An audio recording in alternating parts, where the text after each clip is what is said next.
Berkata Ibnu Qudamah alaihi rahmatullah, "Minas sunnati hujranu ahlil bid'ah wa mubayanatuhum wa tarkul jidali wal khusumati fid din wa tarkun nadhari fi kutubil mubtada'ah wal isgha' ila kalamihim wa kullu muhdatsatin fid din bid'ah." Termasuk dari sunnah yang harus dijalankan, termasuk dari usul-usul pondasi-pondasi ahlu sunnah wal jamaah adalah memboikot ahli bid'ah dan meninggalkan berdebat bersama mereka tentang perkara agama dan tidak membaca kitab-kitab mereka, tidak mendengarkan ucapan-ucapan mereka, karena segala yang baru di dalam agama adalah bid'ah. Yang dimaksud dari menghajar ahli bid'ah adalah kita menjauh dari mereka, tidak mencintai mereka, tidak berloyalitas dan membela mereka, tidak menziarahi mereka, tidak menengok mereka, bahkan tidak mengucapkan salam kepada mereka, dan lain sebagainya, sebagai bentuk pemboikotan. Dan menghajar, memboikot ahli bid'ah, hukumnya wajib, dinukilkan ijma' oleh Imam As-Sabuni,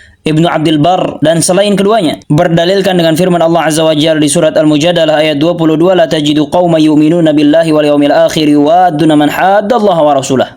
Tidak akan kau dapati kaum yang beriman kepada Allah dan hari akhir, dia berkasih sayang dan mencintai orang-orang yang memusuhi Allah dan Rasulnya, yaitu ahli bid'ah. Karena Nabi SAW juga pernah menghajar Ka'ab bin Malik dan dua sahabatnya tatkala mereka berpaling dari perang Tabuk. Imam Al-Baghawi juga menyebutkan di dalam Syarah Sunnah setelah menyebutkan hadis Ka'ab bin Malik, beliau berkata, di sini ada dalil bahwa menghajar ahli bid'ah itu selama-lamanya sampai dia bertaubat. Nabi SAW mentakutkan Ka'ab dan para sahabatnya terjatuh kepada kemunafikan dikarenakan mereka berpaling dari perang Tabuk. Maka Nabi SAW memerintahkan untuk memboikot mereka sampai Allah Subhanahu wa taala memberitahu tentang taubat mereka. Begitu pula yang dilakukan oleh para sahabat tabi'in dan para pengikut tabi'in. Ulama-ulama sunnah semuanya sepakat dan berijma' akan wajibnya memusuhi ahli bid'ah dan memboikot mereka.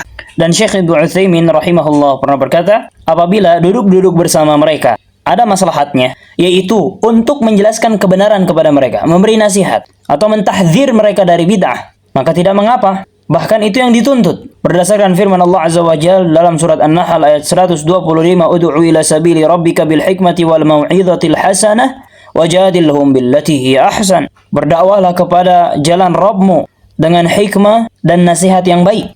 Berdiskusilah dengan mereka dengan cara yang baik. Dan untuk menasihati ahli bid'ah bisa dengan duduk bersama, atau berdiskusi antar mulut ke mulut, atau bisa dengan WhatsApp, surat, tulisan, dan lain sebagainya.